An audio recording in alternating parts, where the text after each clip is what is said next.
ಕುಂಭರಾಶಿ. ಕುಂಭರಾಶಿಯಲ್ಲಿ ಹುಟ್ಟಿದಂತಹವ್ರಿಗೆ ಈ ವರ್ಷ ಮಿಶ್ರ ಫಲವು ಸಿಗುತ್ತೆ. ಮತ್ತು ಕುಂಭರಾಶಿಯಲ್ಲಿರ್ತಕ್ಕಂಥವರು ಎಷ್ಟೇ ಕೂಡ ವಿದ್ಯಾರ್ಥಿಗಳು ಓದಿದರೂ ಕೂಡ ಅವರಿಗೆ ತಲೆಗತ್ತೋದಿಲ್ಲ. ಅವರೆಲ್ಲ ಶ್ರಮಪಟ್ಟಿದ್ರೆ ಮಾತ್ರ ಎಕ್ಸಾಮ್ನಲ್ಲಿ ಉತ್ತೀರ್ಣ ಆಗ್ತೀರಿ, ಪಾಸ್ ಆಗ್ತೀರಿ. ಇಲ್ಲದಿದ್ದರೆ ಪಾಸ್ ಆಗುವಂಥ ಒಂದು ಸಂದರ್ಭವೂ ಕೂಡ ಕಡಿಮೆ ಇದೆ. ಅದರಿಂದ ಕಷ್ಟಪಟ್ಟರೆ ಫಲ ಕುಂಭರಾಶಿಯವರಿಗೆ. ಜೊತೆಗೆ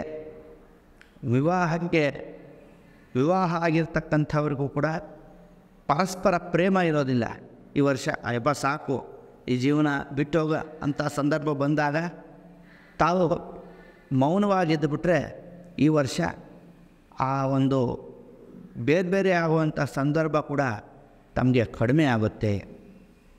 ಕುಂಭರಾಶಿಯಲ್ಲಿ ಈ ವರ್ಷ ಅವರು ಯಾವುದೇ ಕೆಲಸ ಕಾರ್ಯಗಳಲ್ಲಿ, ಸರ್ಕಾರಿ ಕೆಲಸ ಕಾರ್ಯಗಳಲ್ಲಿ ಕೈ ಹಿಡಿದಿದ್ದೆ ಆದರೆ ಅವ್ರಿಗೆ ಪೂರ್ಣವಾಗಿ ಜಯ ಸಿಗುತ್ತೆ. ಆಮೇಲೆ ರಾಜಕೀಯ ವ್ಯಕ್ತಿಗಳ ಜೊತೆ ಯಾರಿರ್ತಾರೆ ಕುಂಭರಾಶಿಯವರು, ಅವರಿಗೆ ರಾಜಾನುಗ್ರಹ ಇದೆ.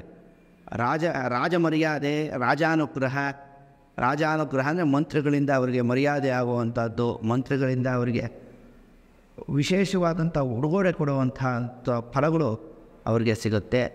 ಈ ವರ್ಷ ಕುಂಭರಾಶಿಯವರು ಯಾವ ಕ್ಷೇತ್ರ ದರ್ಶನವನ್ನು ಮಾಡಬೇಕು ಅಂತಂದರೆ ಮೈಸೂರಿನಲ್ಲಿರ್ತಕ್ಕಂತಹ ಚಾಮುಂಡೇಶ್ವರಿಯನ್ನು ದರ್ಶನವನ್ನು ಮಾಡಿದ್ದೇ ಆದರೆ ತಮಗೆ ಉತ್ತರೋತ್ತರವಾದಂಥ ಅಭಿವೃದ್ಧಿಯೂ ಆಗುತ್ತೆ. ಈ ವರ್ಷ ತಾವು ಯಾವ ದೇವರನ್ನು ಆರಾಧನೆ ಕ್ಷೇತ್ರ ದರ್ಶನ ಬೇರೆ, ದೇವತಾ ಪೂಜೆ ಬೇರೆ. ತಾವು ಯಾವ ದೇವರನ್ನ ಪೂಜೆ ಮಾಡಬೇಕು ಅಂತಂದರೆ ಈ ವರ್ಷ ಗುರುಗಳನ್ನ ಪೂಜೆ ಮಾಡಿ. ಗುರು ಅಂತಂದರೆ ಆವಾಗಲೇ ಹೇಳಿದಂಗೆ ಶಂಕರಾಚಾರ್ಯರಾಗ್ಬೋದು, ರಾಘವೇಂದ್ರ ಸ್ವಾಮಿಗಳಾಗಿರ್ಬೋದು, ಈ ಥರ ಯತಿವರೇಣ್ಯರು, ಇಂತಹ ಯತಿಗಳನ್ನು ಗುರು ದರ್ಶನದಿಂದ, ಗುರು ಪಾದುಕಾ ಪೂಜೆಯಿಂದ ತಮಗೆ ಉತ್ತರೋತ್ತರವಾದಂಥ ಅಭಿವೃದ್ಧಿ ಆಗುತ್ತೆ.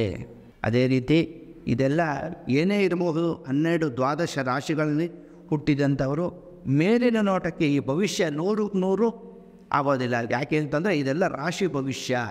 ಇದರಲ್ಲಿ ಒಂದು 50-60% ಮಾತ್ರ. ಯಾಕೆಂತಂದರೆ ಒಬ್ಬೊಬ್ಬರು ಒಂದೊಂದು ಇಸ್ವಿಲಿ ಹುಟ್ಟಿರ್ತೀರಿ, ಒಂದೊಂದು ವಾರ, ಒಂದೊಂದು ತಿಥಿ, ಒಂದೊಂದು ನಕ್ಷತ್ರ, ಒಂದೊಂದು ಯೋಗ, ಒಂದೊಂದು ಕರ್ಣದಲ್ಲಿ ಹುಟ್ಟಿ ನಾವು ಒಂದೊಂದು ರೀತಿ ಜೀವನವನ್ನು ಮಾಡ್ತಾಯಿರ್ತೀವಿ. ಒಬ್ಬೊಬ್ಬರು ಒಂದೊಂದು ವೃತ್ತಿಯನ್ನು ಮಾಡ್ತಾಯಿರ್ತೀವಿ.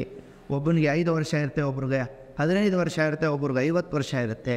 ಇದೆಲ್ಲವೂ ಕೂಡ ತಮ್ಮ ತಮ್ಮ ಜಾತಕದ ಪ್ರಭಾವದಿಂದ, ತಾವು ಹುಟ್ಟಿದಂತಹ ಗಳಿಗೆಯಿಂದ, ತಮ್ಮ ಪೂರ್ವಾರ್ಜಿತ ಕರ್ಮದಿಂದ, ಜೊತೆಗೆ ನಾವು ಹುಟ್ಟಿ ಬಂದಂತಹ ವಂಶದಲ್ಲಿ ಎಂತೆಂಥ ನಾವು ವಂಶದಲ್ಲಿ ಪುಣ್ಯ ಪಾಪ ಇದೆಲ್ಲ ಮಾಡಿರ್ತೀವಿ, ಧರ್ಮ ಅಧರ್ಮಗಳು ಮಾಡಿರ್ತೀವಿ, ಅದರ ಮೇಲೆ ನಮ್ಮ ಜೀವನವನ್ನು ಮಾಡ್ತಾಯಿರ್ತೀವಿ.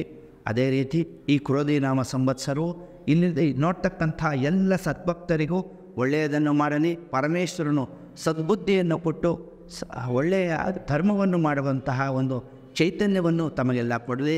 ನಮ್ಮ ದೇಶಕ್ಕೆ, ರಾಜ್ಯಕ್ಕೆ ಸುಭಿಕ್ಷವಾಗಲಿ, ಮಳೆ ಬೆಳೆಗಳು ಚೆನ್ನಾಗಾಗಲಿ, ಒಳ್ಳೆಯ ಧರ್ಮ ಮಾರ್ಗದಲ್ಲಿರ್ತಕ್ಕಂತಹ ರಾಜರು ನಮ್ಮನ್ನು ಬಂದು ಆಳಲಿ, ಧರ್ಮ ಜಾಗೃತಿಯು ಉಂಟಾಗಲಿ, ನಮ್ಮ ದೇಶಕ್ಕೆ ಒಳ್ಳೆಯದಾಗಲಿ ಅಂತ ಹೇಳಿ ಈ 12 ರಾಶಿಯ ಫಲಗಳನ್ನು ಮುಗಿಸ್ತೀವಿ.